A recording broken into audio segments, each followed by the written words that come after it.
Hermann Goering, we shall land on British soil.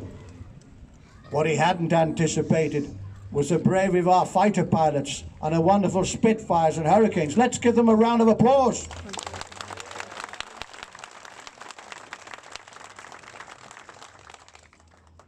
The gratitude of every home in our island, in our empire, and indeed throughout the world, except in the abodes of the guilty, goes out to the British airmen who, undaunted by odds, unwearied in their constant challenge, turned the tide of the World War by their prowess, with their devotion. Never in the field of human conflict was so much owed, or so many heard of so few.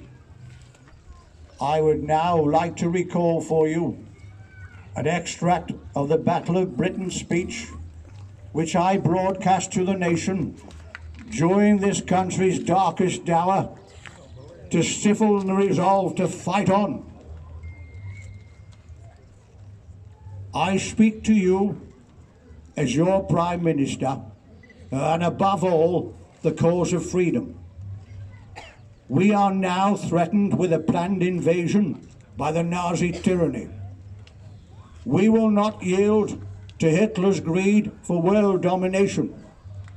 So now it's come to us to stand alone in the breach and face the worst the tyrant can do. We are ready to defend our native land from the invasion by which it is now threatened.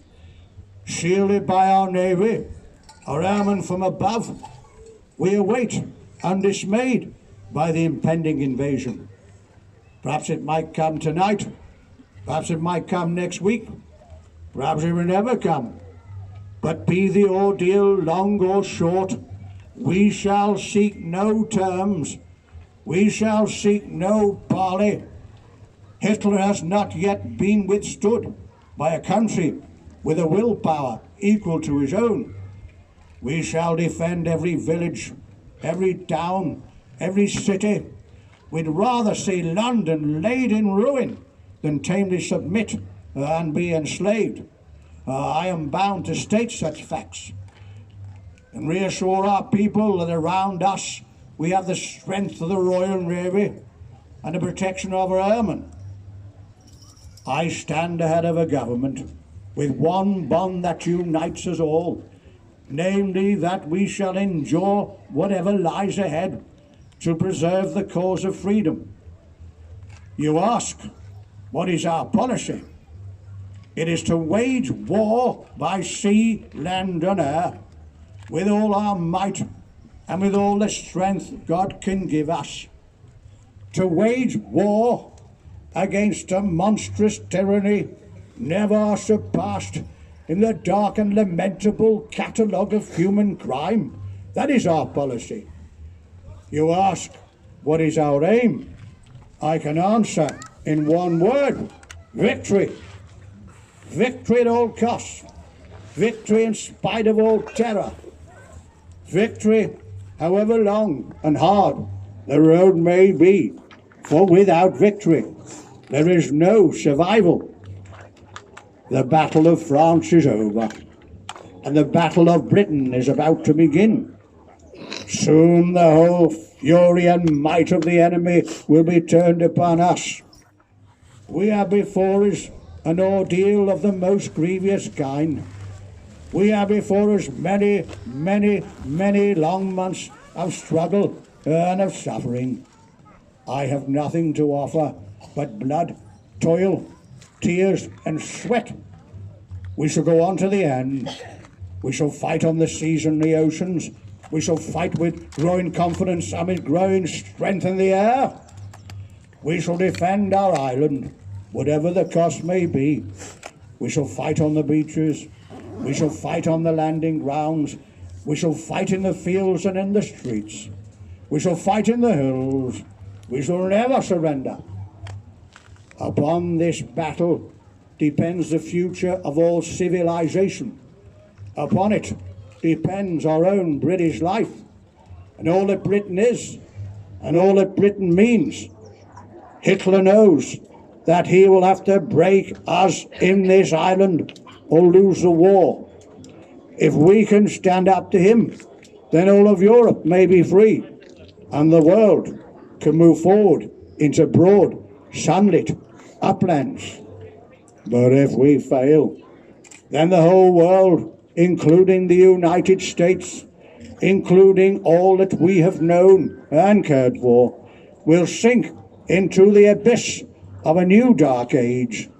Let us therefore brace ourselves to our duties, so bear ourselves that the British Empire and its Commonwealth last for 1,000 years. Men will still say, this was their finest hour. Advance Britannia, long live the cause of freedom, and God bless you all. Thank you.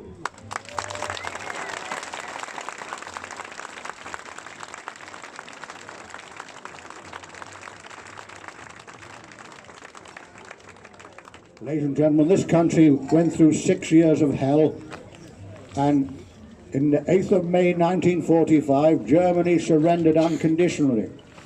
I broadcast to the nation the Victory in Europe speech on the 8th of May 1945, and this is an extract of that speech.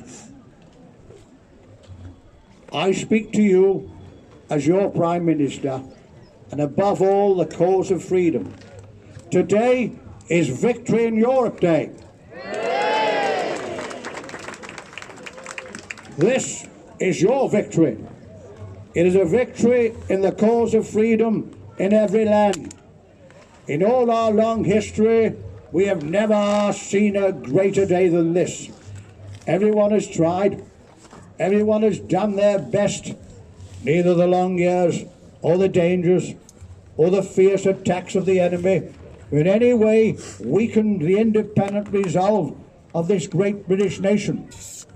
During our darkest hour, when we stood alone, it was our fighter pilots and our fighter planes that were our salvation.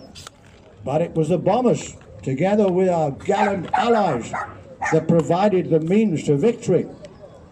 Now, my friends, this is your hour. This is not a victory of any class or party. It is a victory for the great British nation as a whole. We were the first in this ancient island to draw the sword against tyranny. And after a short while, we were left alone, all alone for a whole year against the most tremendous military power that has ever been seen. Were we downhearted? No. Were we downhearted? No. The lights went out and the bombs came down, but no man or woman in this ancient island ever gave a thought of quitting the struggle. So we came back out of the jaws of death, out of the mouth of hell, while the world wondered. You ask, when shall the reputation and faith of this great British generation ever fail? I say this, in the long years to come, the people of this ancient island and throughout the world, wherever the bird of freedom chirps in human hearts, will look back at what we have done, and they will say, do not despair, do not yield to tyranny or violence, march straight forward, die if need be, but unconquered. And in conclusion, I would just like to say, I have never readily accepted what many kind people have said about me, namely that I inspired the nation.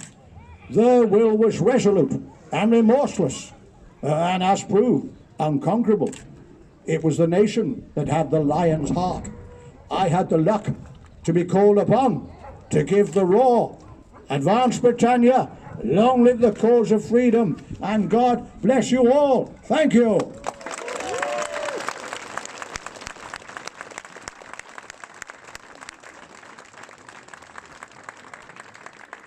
Three cheers for Mr. Winston Churchill. Hip hip. Hooray! Hip hip. Hooray! Hip hip. Hooray!